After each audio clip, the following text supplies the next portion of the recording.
आज हम आपके लिए क्लास 10th मैथमेटिक्स का एक और महत्वपूर्ण पार्ट लेके आए हैं और यह पार्ट है आपका चैप्टर नंबर 4 से। चैप्टर नंबर 4 में आपको वर्ग समीकरण को गुणनखंड विधि से हल करना है। गुणनखंड विधि से हल करने के बाद में उससे भी महत्वपूर्ण पार्ट आता है मूलों की प्रकृति, nature of roots. Nature of roots से अमूमन आपको एक ऑब्जेक्टिव देखने को मिलता है। जो कुछ इस बोर्ड के ऊपर मैं आपको बताने जा रहा हूं इतने में भर आपको एक नंबर की प्राप्ति हो ही जाएगी। एक ऑब्जेक्टिव आपका यहां से तैयार हो जाएगा। उसके बाद इसी के बेस्ड आपका एक क्वेश्चन, बहुत सरल है यह कॉन्सेप्ट, लेकिन थोड़ा सा आपको समझ के इसमें आवश्यकता है, क्योंकि थोड़ा सा घुमा फिरा कर अगर क्वेश्चन पूछ लिया जाता है तो यहां पर बच्चे अमूमन गलती कर देते हैं। तो चलिए समझते हैं कि ये हमारा नेचर ऑफ रूट्स, मूलों की प्रकृति एक्चुअल में है क्या। सबसे पहले ये वर्ड है मूलों की प्रकृति। हम जानते हैं कि वर्ग समीकरण का मानक स्वरूप, व्यापक रूप क्या होता है। हम यहाँ पर उसी को लेकर स्टार्ट करते हैं। मानक स्वरूप, हमारा मानक स्वरूप होता है x square plus b x plus c equal to 0। यह वर्ग समीकरण का मानक स्वरूप होता है। इस वर्ग समीकरण को सॉल्व करने के लिए दो प्रकार की विधियां यहाँ पर आपका सिलेबस रिड्यूस कर दिया गया है। रिड्यूस करने के बाद में दो प्रकार की विधियों का प्रयोग यहाँ पर किया गया है। नंबर एक मेथड आपके उपयोग की गई है गुणनखंड विधि, ठीक है, और यह हमने पिछले पार्ट में पढ़ लिया है इसे, गुणनखंड विधि बहुत बढ़िया तरीके से हमने इसे पढ़ लिया है। और नंबर दो, सूत्र विधि का थोड़ा सा प्रयोग किया गया है। सूत्र विधि का थोड़ा ही प्रयोग किया गया है क्योंकि सूत्र की आवश्यकता हमें यहाँ पर मूलों की प्रकृति ज्ञात करने में लगेगी, इसलिए हम कह सकते हैं कि सूत्र विधि की आवश्यकता भी यहाँ पर लगती है। तो दूसरी होती है हमारी सूत्र विधि, ठीक है। यह दो विधियों की आवश्यकता अभी रिड्यूस सिलेबस होने के बाद लगती है इसे सॉल्व करने में। तो गुणनखंड विधि और सूत्र विधि से एक्चुअल में हम फाइंड क्या करते हैं, हम ज्ञात क्या करते हैं। तो सूत्र विधि और गुणनखंड विधि दोनों विधियों से वर्ग समीकरण के दो मूल ज्ञात किए जाते हैं। दो मूल जिन्हें हम x के दो मान भी कहते हैं। अब यहाँ पर मूल की प्रकृति जब आ जाती है तब हम उसे अल्फा और बीटा कहेंगे। क्या कहेंगे? अल्फा और बीटा। अल्फा और बीटा के मान गुणनखंड विधि द्वारा ज्ञात किए जाते हैं। ये आप समझ सकते हैं। उन मूलों को हम अल्फा और बीटा भी कहते हैं और सूत्र विधि से भी हम उन्हें जो मान प्राप्त होते हैं उन्हें अल्फा और बीटा ही कहते हैं। तो हम कुल मिलाकर क्या फाइंड करते हैं सूत्र विधि और गुणनखंड विधि से? हम करते हैं वर्ग समीकरण के मूल ज्ञात। तो यह आपके एक्चुअल में क्या है? यह है मूल। इन दोनों को हम कहेंगे मूल, ठीक है। अब यहाँ पर शब्द है हमारा मूलों की प्रकृति। मूलों की प्रकृति से क्या अर्थ है? मूलों की प्रकृति से यह अर्थ है कि मूल किस किस प्रकार के हो सकते हैं। मूल किस किस प्रकार के हो सकते हैं मतलब जो x के मान आपको दो मिलेंगे उन मानों के आधार पर यहाँ पर मूलों की प्रकृति का निर्धारण किया गया है। और वह कैसे किया गया वह हम समझते हैं। इस वर्ग समीकरण को गुणनखंड विधि से हल करने की मेथड हम जान चुके हैं। अब बात करते हैं सूत्र विधि की। सूत्र विधि में एक सूत्र उपयोग किया जाता है और वह सूत्र होता है x इक्वल टू, ठीक है, हम x का मान फाइंड कर रहे हैं, ज्ञात कर रहे हैं, इसलिए हम यहाँ पर लेते हैं x। तो x equal to minus b plus minus under root b square minus 4ac बटे 2a। पहली गलती कहाँ होती है? पहली गलती ये होती है कि आप इस अपान को, बटे को यहाँ तक लिख देते हैं। कहाँ तक लिख देते हैं मैं आपको दिखाता हूँ। आप इसे ऐसा लिख देते हैं, जो कि पहली गलती है। आपको मैं यहाँ पर वह बता रहा हूँ कि जब हम एग्ज़ाम हॉल में जाते हैं तब हमें सब आता है, एग्ज़ाम हॉल से बाहर आते हैं तब भी हमें सब कुछ आता है, लेकिन जब हमारा रिजल्ट आता है तब हमारे 40 से 50 नंबर गायब हो जाते हैं। वो नंबर कहाँ जाते हैं? वो नंबर ऐसे ही जाते हैं, ठीक है। तो गलतियाँ कहाँ नहीं करना है ये आप ज़्यादा नोट डाउन करिए।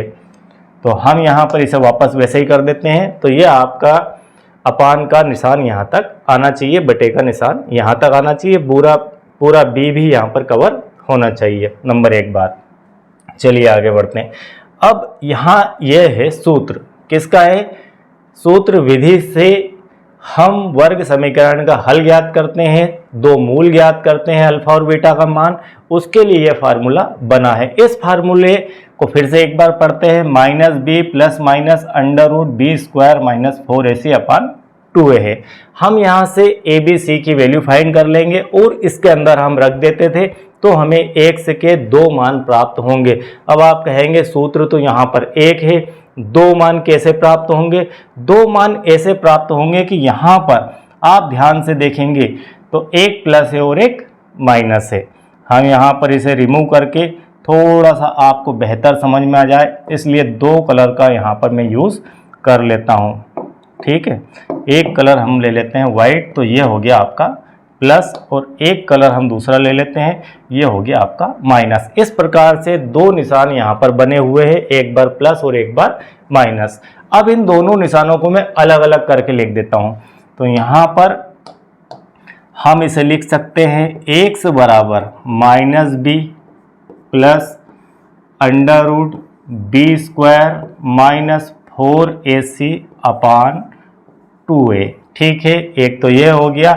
हम इसे कह देंगे अल्फ़ा। क्या कह देंगे? अल्फ़ा। और इसी प्रकार से हम दूसरा मान निकालते हैं बीटा। यह भी x का ही एक मान है। हम जानते हैं कि 2 मान आते हैं हमें, minus b minus under root b square minus 4ac upon 2a। ठीक है, यह 2 हो गए, एक अल्फा हो चुका है और आपका बीटा हो गया। कहाँ से ये अलग अलग हुआ है? एक प्लस के कारण अल्फा और माइनस के कारण बीटा। तो यह 2 सूत्र बन गए, एक सूत्र को मिलाकर 2 सूत्र बन गए, या 2 सूत्रों से हमने एक सूत्र बना दिया। जब हम सूत्र विधि से सवाल हल करते थे तब इनकी आवश्यकता लगती थी और प्रैक्टिस में भी आपको होता था वो, लेकिन अब चूंकि इसे समझना जरूरी है इसलिए हमें यह पूरा क्लियर करना होगा। ठीक है, यह हो गया। अब इस सूत्र की विशेषता क्या है, इस सूत्र को हम थोड़ा सा डिटेल में समझते हैं। तो इस प्रकार से अल्फा और बीटा के मान और 2 मान जो हमारे होते हैं वो ज्ञात किए जाते हैं x के। अब हम चलते हैं मूलों की तरफ। ये हमारे मूल एक अल्फा और बीटा है। इस सूत्र से मूलों की प्रकृति का क्या संबंध है ये समझते हैं। हम नया पेज ले लेते हैं यहाँ पर और लिख देते हैं यहाँ पर मूलों की प्रकृति। हम समझ रहे हैं मूलों की प्रकृति। ठीक है, अब मूलों की प्रकृति में हमने सूत्र लिखा था x equal to minus b plus minus under root b square minus 4ac upon 2a। अब यहाँ से आप देखेंगे कि इस सूत्र में b square minus 4ac under root के अंदर है। B square minus 4ac under root के अंदर है। यहाँ पर जब आप कैलकुलेट करेंगे तो कोई नंबर आएगा, वह नंबर 3 प्रकार से हो सकते हैं। कैसे हो सकते हैं? हम पहले इस बी स्क्वायर माइनस 4ac को कहते क्या है वो लिख लेते हैं। हम इसे कहते हैं डी। डी को हिंदी में कहते हैं विविक्त कर। ठीक है, इसे कहते हैं विविक्त कर। और फिर से अगेन इसे लिख देते हैं x बराबर minus b plus minus under root, और यह हो गया आपका d अपान 2a। ठीक है, फाइनल आपका सूत्र यह बन गया। d को हम बोलते हैं विविक्त कर और d का जो मान होता है वह होता है बी स्क्वायर माइनस 4ac। तो हम यहाँ पर लिखते हैं d बराबर होता है बी स्क्वायर माइनस 4ac।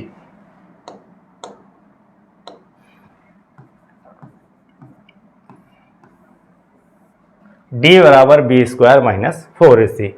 अब जो आपका विविक्त कर d है, d की जो वैल्यू है बी स्क्वायर माइनस 4e से निकलती है, 4ac से निकलती है, और यह वैल्यू ही मूलों की प्रकृति को निर्धारित करती है। मतलब मूलों की प्रकृति को बनाने में d की महत्वपूर्ण भूमिका है और d के ऊपर ही यह सब कुछ निर्भर करता है। अब समझते हैं इस सूत्र के अंदर यदि d की वैल्यू 3 प्रकार से हो सकती है।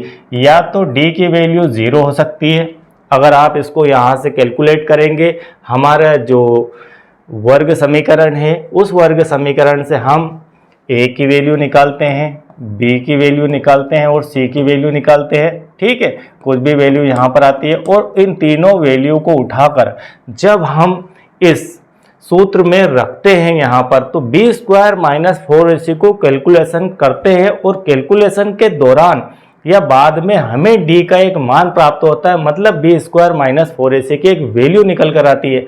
यदि वह वैल्यू 0 आ गई तो यह हो गई मूलों की एक प्रकृति। यदि d की वैल्यू ग्रेटर देन 0 है, मतलब d का मान 0 से बड़ा है। ग्रेटर देन मतलब बड़ा, ठीक है, ये बड़ा का निशान है, हिंदी में इसे बड़ा बोलते हैं और अंग्रेजी में इसे बोलते हैं ग्रेटर देन। तो d ग्रेटर देन 0।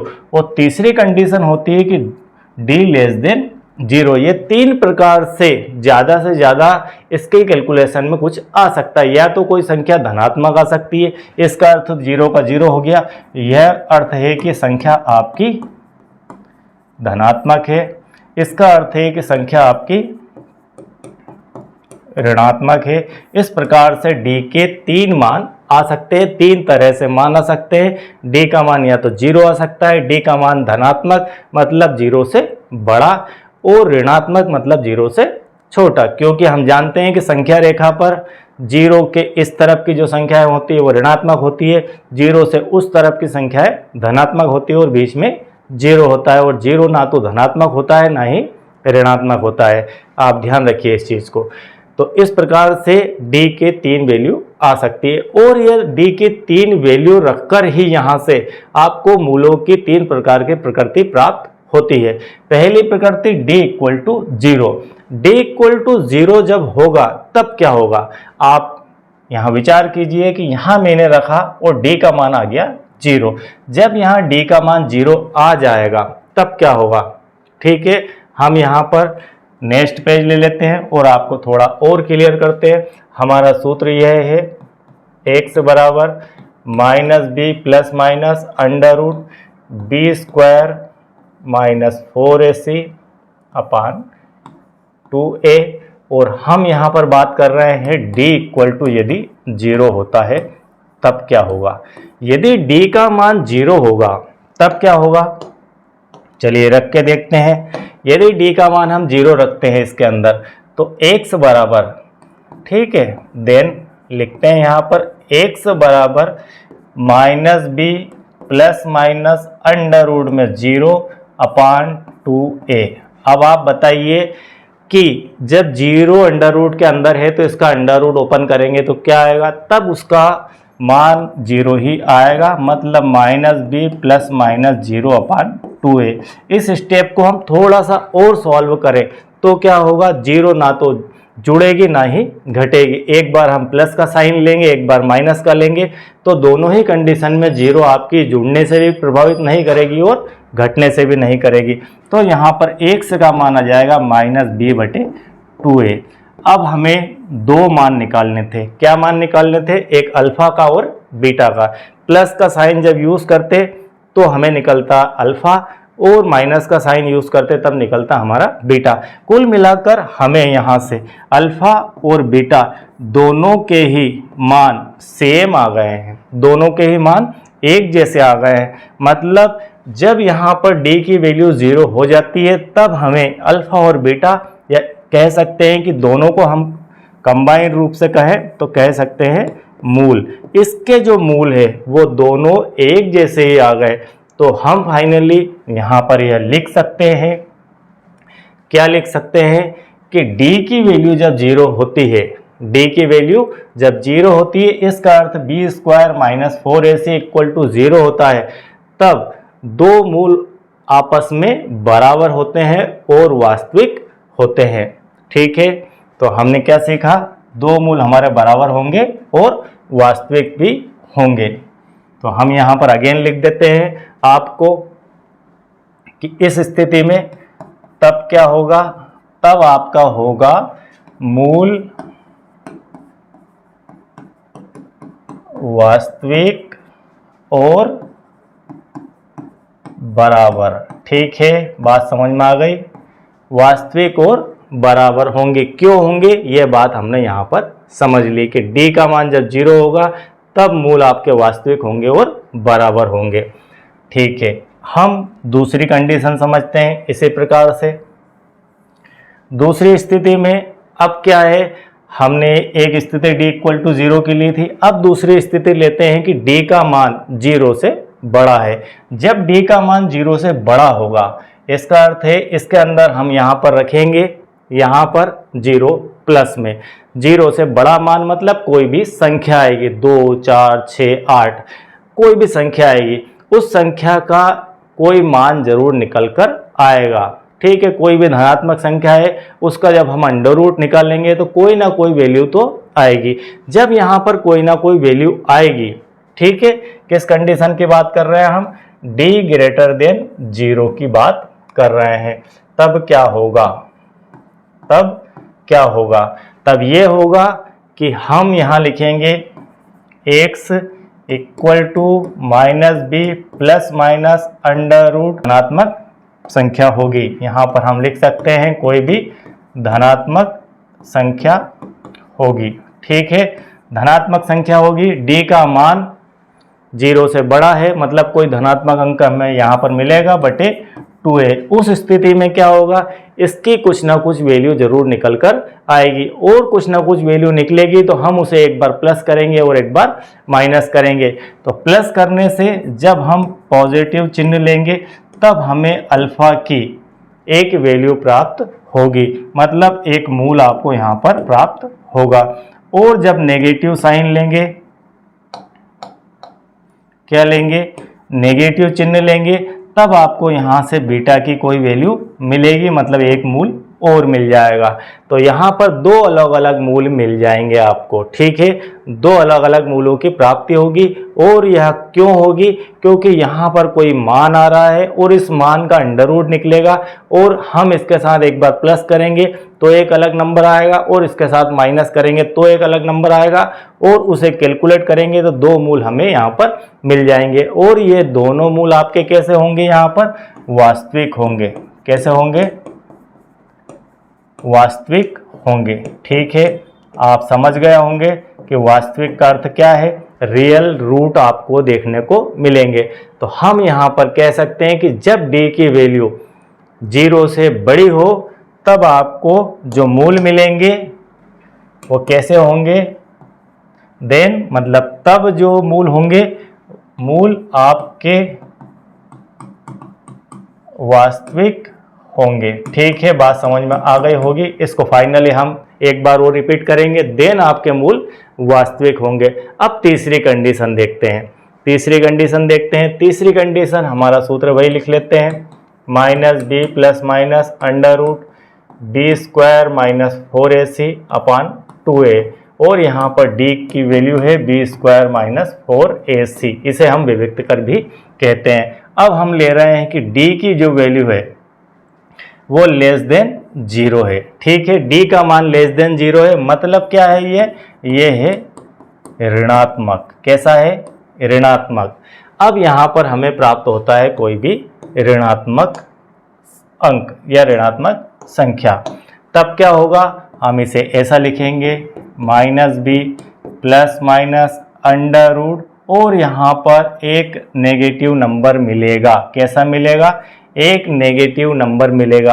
और जब कोई नेगेटिव नंबर अंडर रूट के अंदर मिलता है, जैसे मान लीजिए अंडर रूट 2 लिखा है और ये माइनस में है 2 आपका, ठीक है, तो जब इसका मान निकलता है तो वह एक काल्पनिक वैल्यू निकलती है, और इसका अभी विषय नहीं है, 11th क्लास में आपको मैथमेटिक्स में देखने को मिलेगा, लेकिन यह आई के फॉर्म में निकलता है और इसका एक काल्पनिक रूट निकल कर आता है। तो यहाँ पर एक काल्पनिक रूट निकल कर आएगा, इस कारण से हम इसके बटे में लिखेंगे 2a। तब इस बात को यहीं समाप्त कर देते हैं हम, और यहाँ पर सीधे सीधे लिख देंगे कि जो इसके मूल प्राप्त होंगे, क्या होंगे, इसके मूल alpha and beta, alpha and beta, वे कैसे होंगे, वे होंगे काल्पनिक। ठीक है, इसको लिख देंगे हम काल्पनिक। हमें यहाँ पर काल्पनिक रूट प्राप्त होंगे, काल्पनिक मूल प्राप्त होंगे, ऐसा हम लिख सकते हैं। तो हमने यहाँ पर 3 विषय देख लिए। 3 विषय कहाँ से स्टार्ट हुए थे? वो विषय हमारे स्टार्ट हुए थे डी की वैल्यू से। ठीक है, डी की वैल्यू से हमने यहाँ पर डी इसे कहा बी स्क्वायर माइनस 4ac को, और इसे जब यहाँ ए बी और सी का मान रख के कैलकुलेट किया तब यहाँ पर 3 परिस्थितियाँ निर्मित हो सकती है। एक डी का मान 0 हो सकता है, मतलब बी स्क्वायर माइनस 4ac की वैल्यू 0 हो सकती है। दूसरी कंडीशन की यह धनात्मक हो सकती है। तीसरी कंडीशन की यह वैल्यू हमारी ऋणात्मक हो सकती है। इन 3 परिस्थितियों के कारण हमें 3 प्रकार की कंडीशन देखने को मिलती है। एक मिलती है कि 2 भिन्न वास्तविक मूल प्राप्त होंगे यदि b square minus 4ac greater than 0, मतलब हमें 2 भिन्न मूल प्राप्त होंगे, अलग अलग मूल प्राप्त होंगे। कब प्राप्त होंगे? जब इसका मान बी स्क्वायर माइनस 4ac का मान 0 से बड़ा हो, अर्थात धनात्मक हो।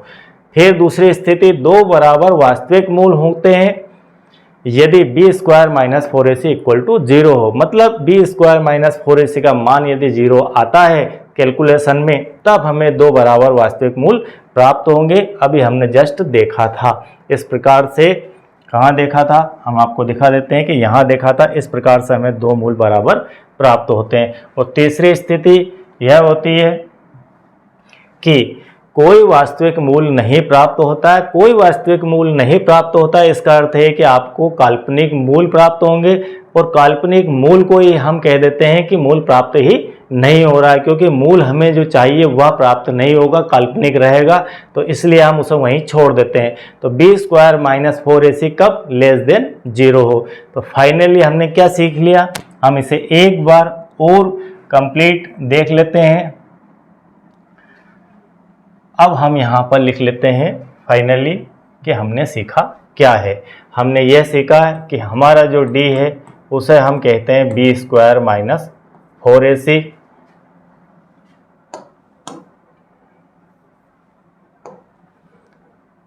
बी स्क्वायर माइनस 4ac इसे कहते हैं, और इसे हम हिंदी में कहते हैं विविक्त कर। और यह विविक्त कर के ऊपर निर्भर करती है मूलों की प्रकृति, और उसका जो फार्मूला यह है x बराबर minus b plus minus under root b square minus 4ac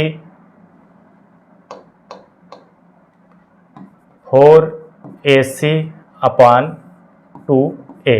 ठीक है, इस फार्मूले में जो आपका d है इसके ऊपर डिपेंड करता है मूलों की प्रकृति। अब हम यहाँ पर एक बार फाइनली सीख लेते हैं कि हमने सीखा क्या है। तो मूलों की प्रकृति फिर एक बार लिख देता हूँ, मैं आपको बता देता हूँ मूलों की प्रकृति। तो मूलों की प्रकृति 3 प्रकार की हो सकती है।